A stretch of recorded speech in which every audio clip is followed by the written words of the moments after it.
The Tech It Up Talk podcast aspires to educate, inform, and inspire educators from teachers to school leaders on tips, tools, and resources to support the integration of technology into classroom instruction.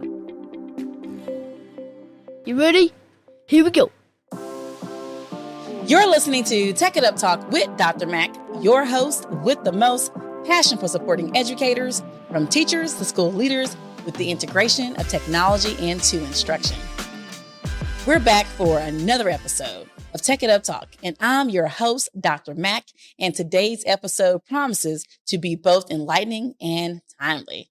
Our guest, Dr. Marcie Strahan, is a distinguished educator and advocate for mental health with an impressive 28 years of experience in education. Currently serving as the Executive Director of Social and Emotional Learning and Culture at Aldine ISD, Dr. Strahan is the forefront of shaping positive learning environments.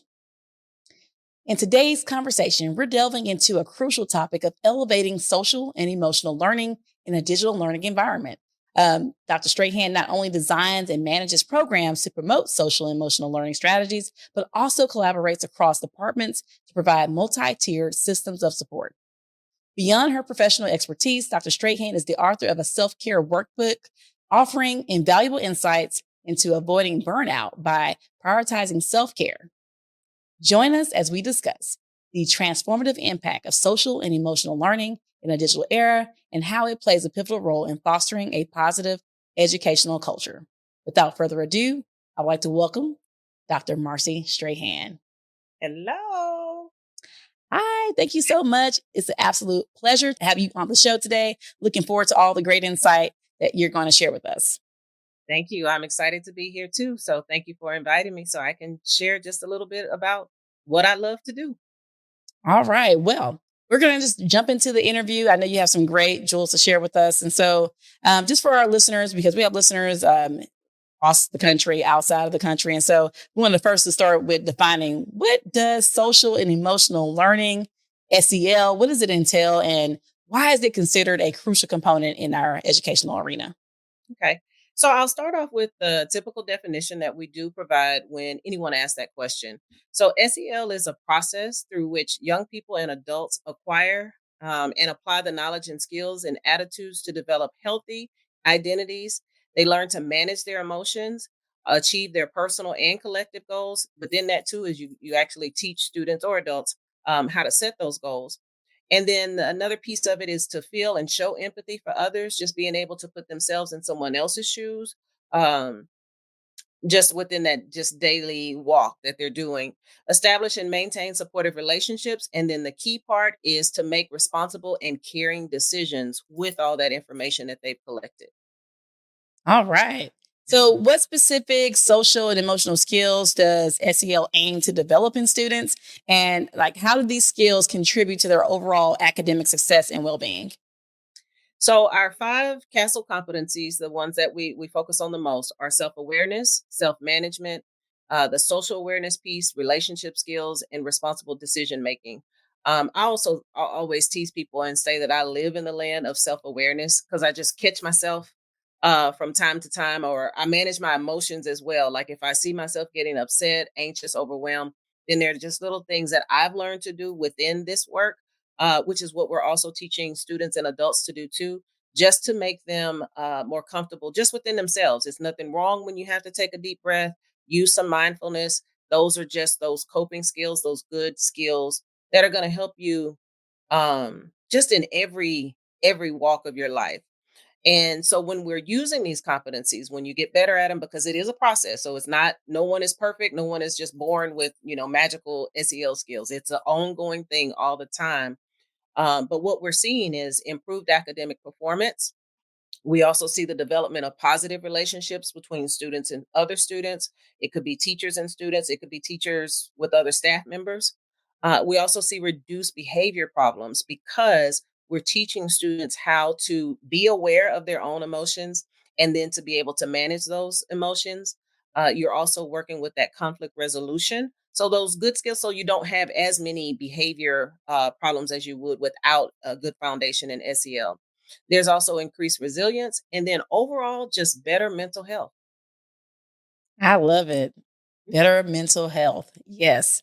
And so incorporating SEL into an instructional technology space or digital learning space probably requires some thoughtful approach.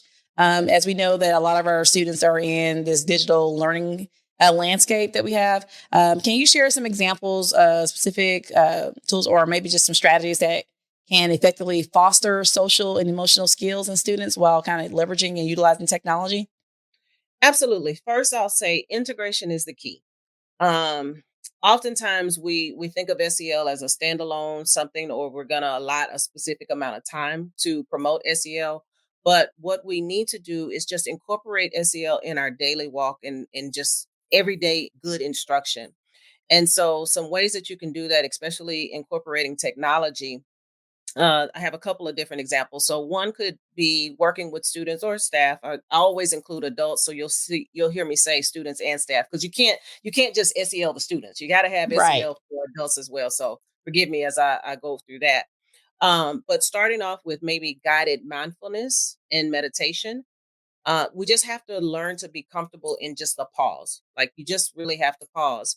So some exercises that you could use from some of the different apps would be Headspace or even Calm. So those are just apps that are dedicated to mindfulness. And I'll give you an example. Like, you see it on the news. If you do watch the news, they've incorporated it just that between segments. There'll be the rocks or the water, and it's just a moment to just pause and center yourself. So if we're talking about integration and incorporating it into our everyday instruction, another thing is to use your slides. Most of us are using Google Slides or PowerPoint, or we're even designing things in Canva.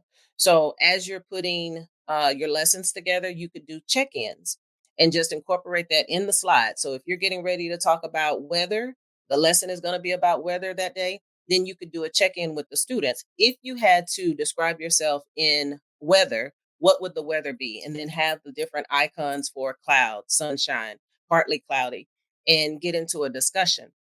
You're incorporating it in to what you're already going to talk about.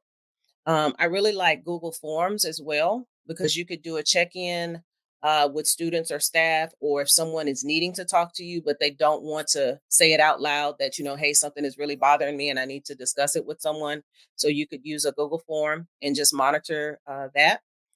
Um, it's several different things.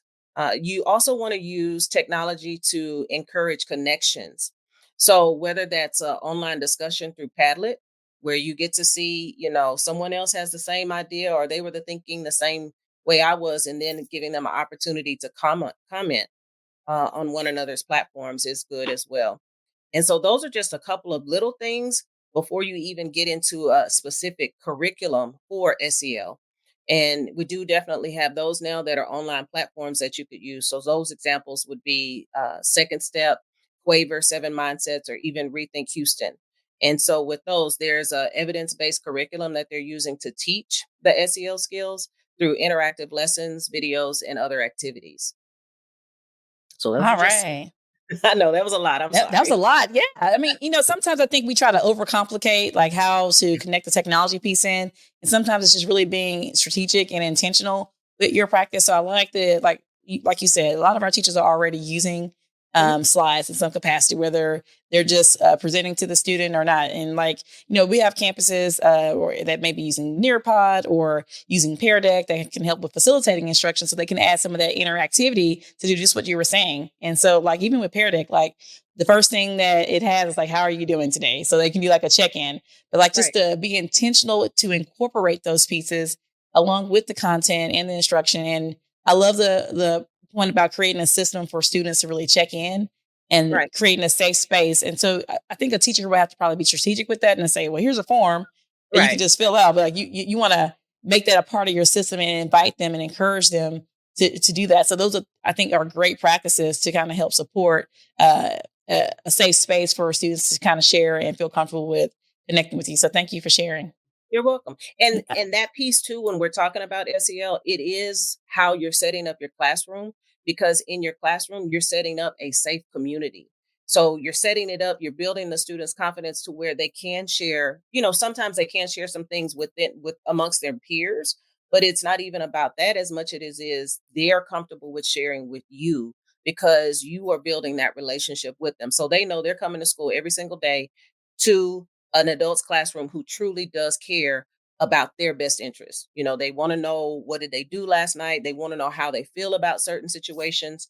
And then they just want to know that you're human. We don't have good days all the days, all Right. days. So sometimes they need to hear what our struggle is and how, we're bringing our best stuff forward for that day of instruction.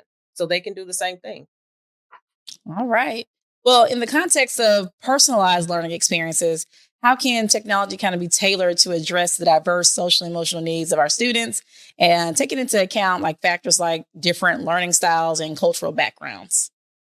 So first thing is you've got to tap into the varied learning style. So just like back in the day, with our original pedagogy, we talked about students who are visual learners or tactile learners. They learn auditory learners. So that's the first thing. Just thinking about the different modalities. But then, as we're talking about integrating technology and things of that nature, you want to make sure you're creating an inclusive, engaging, and culturally responsive environment. So you have to consider adaptive learning platforms that can adjust to the difficulty level, pace, and content of lessons based on the students' responses. You want to make sure you're accommodating their different learning styles and abilities. Also delivering content in various formats. So it may be text, it may be audio, it may be video, or then even some interactive simulations that you could find. And then another thing too is using culturally responsive resources that incorporate relevant content, but then also perspectives of everyone that's in the group. So that's the part about being inclusive. We don't want to leave any group of students out of of a discussion. So even looking at your photos and things of that nature, you want to make sure you're covering everyone's backgrounds. When you're able to do that, you're creating a collaborative learning platform that enables students to work together on those projects. They are able to have those discussions and problem skills. And this is also promoting peer interaction as well as social skills and development is more encouraged. All right. Yes, I love that. Now, as the executive director of social and emotional learning and culture, Mhm. you play a key role in promoting SEL strategy. So, how do you design and implement programs to kind of ensure that SEL is effectively integrated into curriculum and the broader school culture in general? So first I'll say it is an ongoing process.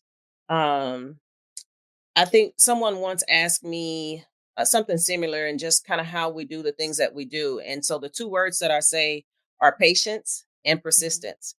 And what I mean by that is you have to be patient because not everybody is sold, if you will, on SEO. Right. It doesn't show up in your accountability rating or things of that nature. So it does typically end up uh, being one of those things that gets pushed to the side, and rightfully so, because you're gonna focus on those things that are gonna show up, right? Um, but you're gonna have to be patient because again, everybody is not at that place where you are, but then persistent. So when someone is ready, then they could grab hold of it. There are a couple of principles that I can think of as key examples that if you were to talk to them about SEL 2, 3, 5 years ago, they'd say that you're crazy. I don't have time for that. You just got to come and do your job. But I've seen so much growth in them personally, in their staff, their relationships with their students and staff, because they found little bitty pieces that they could hold on to, and it's making a great difference. So I want to come back to the question. I don't know why I just went there. Oh no, I think you've answered the question. And so, Right. do you think like COVID like had like a impact on opinions about SEL? I'm just wondering.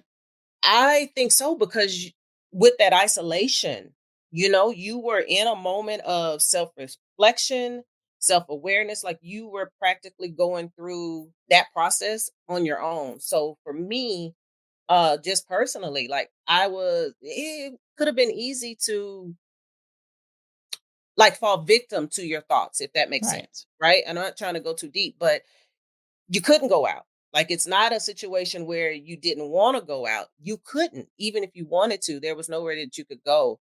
And then of course, you start feeling like the walls are closing in on you. So I know what I was doing was finding different things that I could do outside, like in the backyard or, walk around the neighborhood. But then it was still scary because, you didn't know what was out there and how it would impact you if you were to get COVID or something like that. So it was a very, scary. If thinking about it now, it's a very scary time.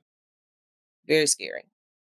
Yeah, I feel like I felt like I heard more about SEL afterwards. I don't know if it was like more schools and districts were being more intentional with wanting to do it, as before it was like those extra activities that you had to do. And it was like, a mandate during this certain period of the day, whether it was homeroom or intervention period or whatever schools have those little passing times where they're able to kind of anchor in like advisory period and things like that.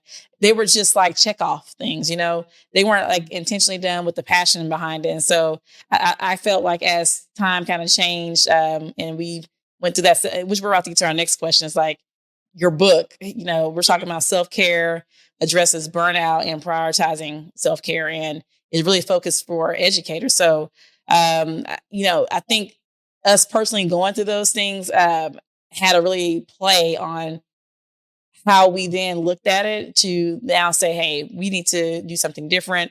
But there's still growth to go, of course. It's always growth between organizations. So, I but I had the pleasure of serving as a principal during that time, and we went off. It's really crazy. You went off for spring break and you didn't come back, or you didn't know when you were going to come back. It was like, okay, maybe a couple of days. Oh, it's a little bit longer. Oh no, it's another week. Oh, are we going to go back? Well, now we're preparing a month later.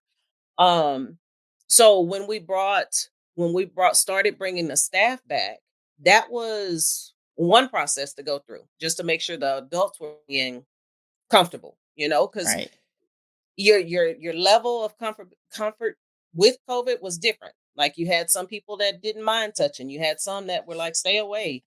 And that's just the adults, right? So we got them back in the building. Then it's okay, now it's time for students to come back.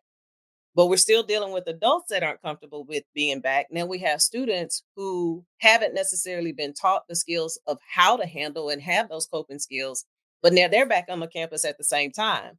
So it was a lot of navigating. And I think that's where my true passion for self-care came about, because it was, I need to do what I need to do to make sure I'm okay. Because when I get to school or get to the campus, I need to be able to take care of my students and staff. So how am right, I going to show up as the best version of myself? And it right. just it just ended up pouring out into a workbook to try to help others. Okay. Well, of course, like your self care workbook, it addresses the burnout and really prioritizing that self care. So, how do you see educators, teachers, leaders kind of balancing the demands of the digital learning environment while still kind of taking care of their own well being? And what role does SEL play in supporting educators in this regard? Um, I think that self-awareness piece, again, I told you earlier, I live in Atlanta, self-awareness. I think that plays a big role in it, because our skill level with technology and comfort with technology was all over the place. Like, I'm not a techie, but I'm a techie, if that makes sense. Like, I don't know the formal words and phrases and codes and things like that, but if you put me in front of a computer long enough, I'm going to figure it out. I'm going to design something, I'm going to create something, I'm going to put up a website. That's me.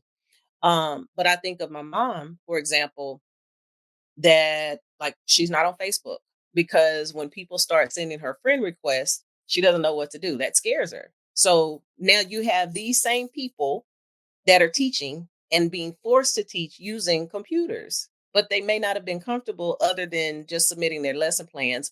But now they're having to do a whole, like, truly lesson, engage students, keep them abreast of what you need them to be, and then move them forward.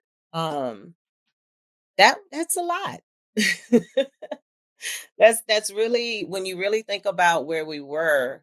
And again, it's very level. Some were very comfortable with it, but then you have others that were like, "No, I'm going to retire. I'm going to quit. This is it. I can't do it. If this is education in 2020 plus plus plus, then I can't do it." Yeah, I definitely have seen quite a few who felt that way. And you know what? And it's okay because like we are here to serve kids and we don't want to do a disservice to them. And so if you're not ready, it's not, Like I firmly believe if you're not ready to always adapt and do what's best for kids, then it might be your time for your sunset and and for your sunset in your educational career. You had a Right. great sunrise, but make sure that we're ready to let that go and let the next person come in and do what's best for kids. And so, awesome. Yes. So let's move on to the next segment of our show, which I like to call Get Your Tech Together. And here's where I just want you to specifically share maybe some tools or resources that you feel educators should have in their toolbox to help them with supporting SEL. Okay. So I mentioned it a little bit before. So those are those apps for meditation or guided mindfulness. So that would be something like Headspace or Calm. All of the Google platform, you can use Google, the slides, the documents, spreadsheets, all of those things. One that I didn't mention was Google Keep for digital journaling. So you may have just an opportunity for students to just write how they feel, or you may even have a prompt and they can keep track of that in Google Keep. Another thing for technology is to gamify learning if you can, because that does build the community and you have students that are rooting each other on. And then they're also kind of dealing with losing, right? So that could be Kahoot or any interactive Quizlet or things like that. That would be good. And then I'll tell you my last one is always a good playlist because I'm a type person that music I just work to music and I have different playlists for different moods. So if I just need a background noise, it may be one type of playlist, or if I need to wiggle a little bit, then I'll switch it up. So music would be good too to help reinforce SEL in the classroom. I think music is probably one of my favorite ones to consider because even like when I train and develop even teachers, like I always try to incorporate music. It does something to your soul. It loosens up some of like, for example, especially in professional development with people you don't know the audience and you're new to it and they're new to you. And it's quiet in the room and you want to break up the silence and some of them may have been voluntold to be here and they don't want to really be there. And so usually that music really like with the kids, it connects with people Absolutely. and having different things. So it's like one of my personal passions, of course, is getting students involved and interested in STEM. And so I do coding for the culture, which really connects getting students interested in computer science, but through music and not just through any music, through the music they listen to every day. And so just to draw that in to bring that connection of interest into an area that especially underrepresented youth in the STEM area. So that build that connection like, man, you can Yeah. do that. And they get really excited about it. Or I think elementary teachers have done this really well. I love going to elementary campuses because they have some awesome things happening that you don't see at secondary. But like I'll see that they'll have like different sounds that will like change the tone of the room. So maybe Mhm. they have the fairy and it's your transition music and they'll use that for helping with managing instructional time or certain sounds meant certain things to happen or kind of uplift the mood or like Right. a brain break or things like that. And so, yeah, I definitely love music for our students and I love it for our adults just as well. So I think it really connects with us and kind of getting us into like, I think sometimes as leaders, we are very formal sometimes and we want people Right. to respect us. And so just letting that guard down a little bit to really connect and really make that impact that you really want to do. I think music helps allow for some of that to happen. And so, Yeah, yeah. absolutely. Because I even think about just growing up and the music that you listen to on Saturday. It's like your Saturday cleanup music. So even if that were to come out at a PD session or whatever, and then you just start looking around, and because the song is going to touch you for different reasons, then you start looking around like, oh, you know that song? You used to sing that song? Yeah. It's all about that connection. And then that is really what SEL is about. It's building those relationships, it's those connections, it's just being able to put yourselves in other people's shoes and their era, and that's what it is. Yeah, I've seen teachers also like allow students to create the playlist, appropriate playlist, of course. And Yeah. then they'll have like a playlist of vibes that if they were doing like independent practice, or and I think I used to do that myself too when I was in the classroom. Mhm. Like just let them pick what would be there. Of course, we had to monitor what the picks were, but Of course, but that's the one that's on the very end of the playlist that you never get to. right. I think we had like at this time, it's like everyone had their headphones in, trying to make sure that they were attentive to the work. It's like early technology integration pieces of my career where you're still learning kind of how to manage a digital classroom. And so students would like veer off and spend too much time trying to find the next song, Right. then pay attention to the work. And so it was just another way to get their interest in and kind of hear their interest and incorporate it into an element that wasn't really directly connected to the work, but connected, I guess, emotionally to them working and feeling an enjoyable vibe from me who taught chemistry. Right. Like, who wants to learn chemistry? But yeah, so yeah, thank you. I love it. And Hmm. so we're gonna go ahead and wrap up our conversation. And Okay. so before we go, if you can just give your three best tips about for your our listeners to take away with, it could be anything tech or just the standard SEL best practices, that'll be great. Hmm. So first thing is, again, do not think of SEL as another thing that you have to do or something in addition to. Truly integrate that to your everyday teaching, working, whatever the case may be. It doesn't have to be something formal. It's just about connecting with your audience, connecting with your students, your staff, whoever. So that would be the first thing.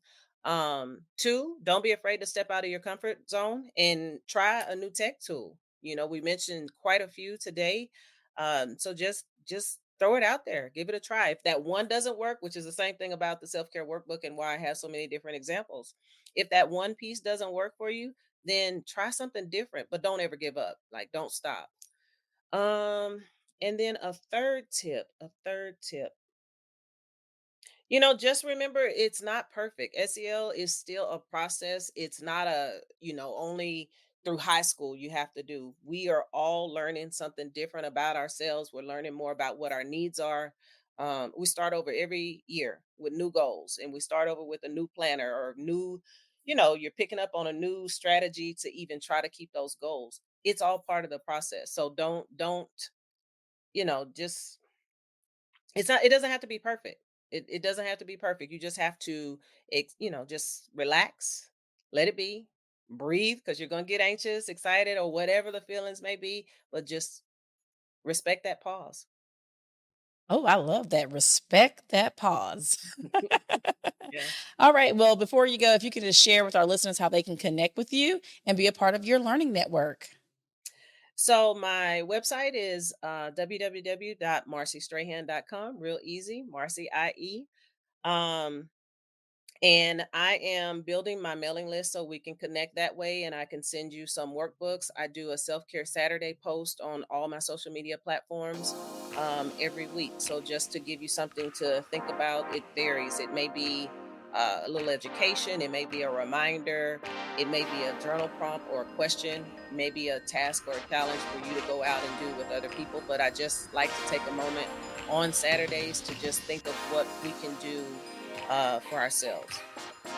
All right. I love it. So thank you again. Mhm. And that's a wrap for another enlightening episode of Tech It Up Talk. A big thank you to our incredible guest, Dr. Marcie Strahan, for sharing her invaluable insights on social emotional learning with the twist of a digital learning landscape. And so I hope you, our fantastic listeners, have gained fresh perspectives and actionable ideas to enhance your instructional practices. But before we go, remember to connect with us, stay updated on all things Tech It Up Talk. Follow us on your favorite social media platforms at Tech It Up Talk. Whether it's X, Facebook, Instagram, or LinkedIn, we want to hear from you. Share your thoughts, your ideas, and suggestions for future episodes. Also, be sure to get a copy of my book, Get Your Tech Together, available for you on Amazon.